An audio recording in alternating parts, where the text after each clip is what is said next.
লৈ আহিছোঁ আপোনালোকৰ মাজত এটা গুৰুত্বপূৰ্ণ খবৰ। তো খুবেই গুৰুত্বপূৰ্ণ, ভিডিঅ'টো অলপ স্কিপ নকৰাকৈ চাই থাকিব।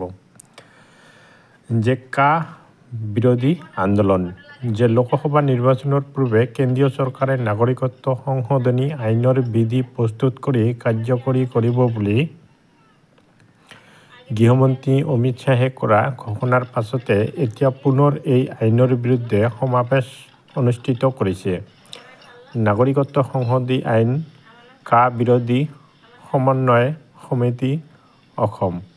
যে সমিতিৰ মুখ্য সমন্বয়কে দেবেন তামুলীয়ে স্বাক্ষৰ কৰা এক প্ৰেছ বিবৃতিত উল্লেখ কৰিছে যে লোকসভা নিৰ্বাচনৰ পূৰ্বে কা আইনৰ বিধি প্ৰস্তুত কৰি বলবৎ কৰিব বুলি কেন্দ্ৰীয় গৃহমন্ত্ৰী কৰা ঘোষণাৰ প্ৰতিবাদকল্পে আৰু কা বাতিলৰ দাবীত নাগৰিকত্ব সংশোধনী আইন কা বিৰোধী সমন্বয়ত যে সমিতি অসমে অহা 17 ফেব্ৰুৱাৰী 2024 তাৰিখে শনিবাৰে লক্ষীধৰ বৰা ক্ষেত্ৰত NCP অফিচ দিনৰ 11 বজাত এক সমাৱেশৰ আয়োজন কৰিছে।